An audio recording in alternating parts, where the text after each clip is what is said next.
बिरादरान इस्लाम, अस्सलामु अलैकुम व रहमतुल्लाहि व बरकातुहू। मैं ज़ीशान नजीब आबादी इस वक्त आप सबसे मुखातिब हूँ और आज की जो बात है वो मस्जिदों के अंदर जो हमारे इमाम हैं और मुअज्जिन हैं उनसे ताल्लुक़ रखती है।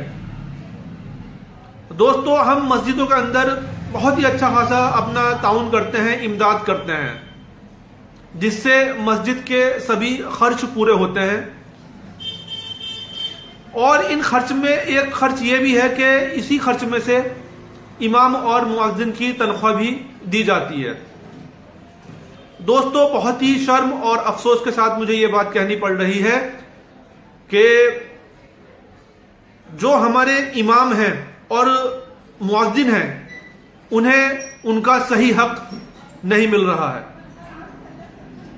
दोस्तों, जो इमाम हैं वो जिम्मेदारी के साथ 5 वक्त की नमाज मस्जिद में आकर पढ़ाते हैं। हम तो नमाज पढ़ने में गफलत बरत सकते हैं, लेकिन जो ये मस्जिद के इमाम होते हैं बहुत ही पाबंदी के साथ, चाहे सर्दी हो, चाहे कड़ाके की गर्मी हो, चाहे बरसात हो, लेकिन ये मस्जिद में आते हैं और नमाज पढ़ाते हैं। दोस्तों, ये सिर्फ अपनी इमामत की जिम्मेदारी को देखते हुए कहीं शहर से भी बाहर नहीं जाते हैं। और अगर हम इनकी छुट्टी की बात करें तो मुश्किल से 2 दिन के लिए ये आउट ऑफ कहीं जाते हैं, मतलब शहर से बाहर। दोस्तों, लेकिन इसके बदले में हम इन्हें क्या दे रहे हैं, ये सोचने वाली बात है।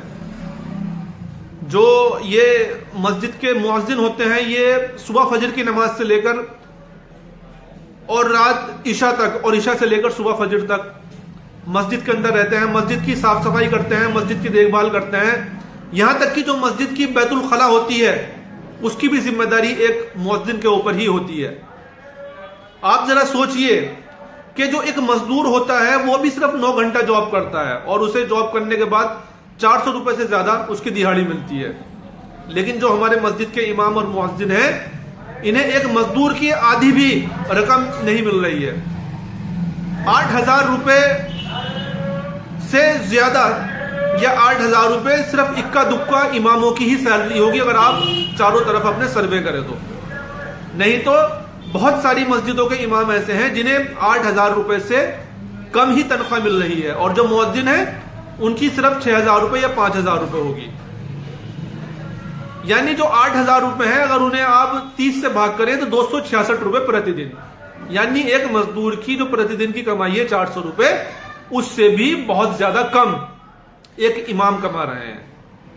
यह हमारे लिए बहुत ही अफसोस और शर्म की बात है। जिस तरह से हमारे घर के खर्च हैं, हमारी बीवी बच्चों का खर्च है, दवाई है, उन बच्चों की पढ़ाई है, सिलेंडर घर का और राशन, बिजली का बिल, बहुत सारी ऐसे खर्चे हैं जो मुझे लगता है 266 रुपए में पूरे नहीं हो सकते। अगर एक दिन के 266 रुपए अगर आप लोग 500 रुपए प्रतिदिन बाहर से कमाकर अपने घर में नहीं लेकर जाएंगे तो आपको आपके घर का खर्च चलाना मुश्किल हो जाएगा। तो सोचिए ये इमाम 266 रुपए प्रतिदिन यानी 8,000 रुपए महीने पे अपने घर का क्या क्या कर ले और क्या क्या ना करें।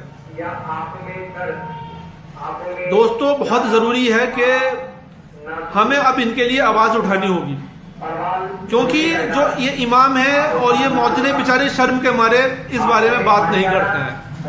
क्योंकि एक सबसे बड़ी समस्या ये है कि अगर ये इस बारे में बात करेंगे तो जो कमेटी है वो इनके खिलाफ हो जाएगी, इनके बदलने के ऊपर विचार करना शुरू कर देगी कि इमाम साहब सैलरी बढ़ाने की बात कर रहे हैं, कोई और इमाम देख लो जो सस्ता मिल जाए। दोस्तों, अब हमें खड़ा होना पड़ेगा, इन कम्युनिटी को ऊपर दबाव बनाना पड़ेगा।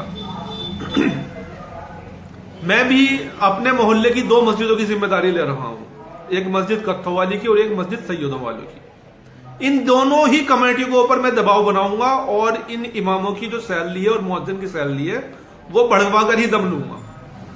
मेरी आपसे गुजारिश यह है कि अपनी अपनी मस्जिदों का मोर्चा आप संभाल ले और इन कमेटी के ऊपर दबाव बनाना शुरू कर दे।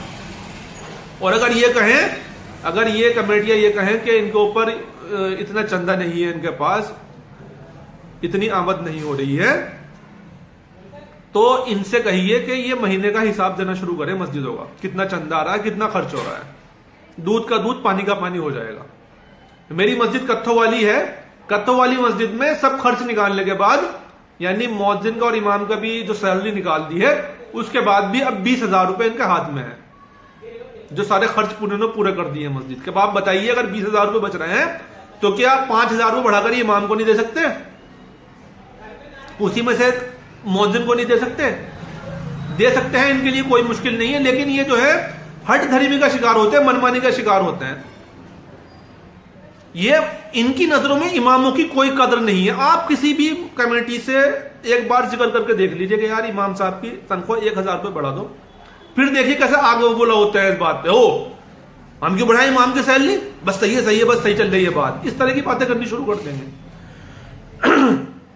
कमेटियों का बहिष्कार कीजिए, ऐसी जो कमेटियां हैं उनका बहिष्कार कीजिए और इनके फोटो फेसबुक पर डालिए, अगर ये इमाम की सैलरी नहीं बढ़ाते हैं तो। जो इमाम का जो एक मर्तबा है वो बहुत बड़ा है। और दोस्तों, कई जगह पर अब ये बात देखने में आ रही है कि सिर्फ अच्छी तनख्वाह ना मिलने के कारण कई जो इमाम हैं ना चाहते हुए भी मजबूरी में इमामत से हट गए हैं। दोस्तों, ये जो इमाम होते हैं इनसे हमें दीनी बातें सीखने को मिलती हैं, इस्लाही बातें ये मस्जिद से बैठकर बताते हैं। नमाज, रोजा, हज, ज़कात, इन सब चीजों के जो मसले मसाइल है ये इमाम ही हमें बताते हैं। और जब ये इमाम ही अगर इमामत से हटना शुरू हो जाए तो सोचिए हमारा कितना बड़ा नुकसान हो रहा है। एक तो वैसे ही हम इस वक्त दीन से दूर होते जा रहे हैं, लेकिन जब ये इमामत ही इमाम करनी छोड़ दे तो हमारा कितना बड़ा नुकसान होना शुरू हो जाएगा। दोस्तों, मेरी गुजारिश है जो मस्जिद की कमेटियां हैं उनसे कि वो इमामों की सैलरी बढ़ाएं और कम से कम 500 रुपए प्रतिदिन यानी 15,000 रुपए महीना हर एक मस्जिद के इमाम की तनख्वाह होनी चाहिए। और जो मुअज्जिन है उसकी तनख्वाह कम से कम 400 रुपए प्रतिदिन यानी 12,000 रुपए महीना होनी चाहिए। मस्जिद की जो दुकानें होती हैं उनमें से एक दुकान मस्जिद के इमाम और मुअज्जिन को उनके इस्तेमाल के लिए मिलनी चाहिए। और लोगों को भी तो किराए पर देते हैं, ये एक दुकान मस्जिद के इमाम और मुअज्जिन को भी दे दे तो क्या फर्क पड़ जाएगा इनके ऊपर। इसी तरह से जो इमाम और मुअज्जिन होते हैं इनके जो अगर अल्लाह ना करे इनके साथ कोई बीमारी आ जाए, इनके सामने पेश आ जाए, तो उसका पूरा खर्च मस्जिद की कमेटियां उठाएं। और कोशिश ये करें कि जितने मोहल्ले के लोग हैं हम सब जो मस्जिद के इमाम है और मुअज्जिन से उनसे उनके हालचाल जरूर पूछा करें और मस्जिद की कमेटी को स्पेशल अलग से इमदाद करें कि ये वाला जो अमाउंट है ये मस्जिद के इमाम साहब और मुअज्जिन साहब के लिए है। तो दोस्तों, इस वीडियो को आप शेयर करें और आप खुद भी तैयार हो जाएं, एक कमेटी अपनी अलग से बनाएं, मस्जिद की कमेटी से अलग हटकर, जो मस्जिद की कमेटियों पर प्रेशर बनाए और दबाव बनाए। इंशाल्लाह आज अगर हम इन इमाम लोग हजरात के लिए और मुअज्जिन के लिए अगर आवाज उठाएंगे तो ये अपनी दुआओं में हमें शामिल रखेंगे। याद रखना दोस्तों, इनकी दुआओं से हमारा भला हो जाएगा, हमारी जो ये कौम है, जो मोहल्ले के जो पूरे लोग हैं, इनका भला होगा। शुक्रिया बहुत बहुत मेरी बात सुनने के लिए।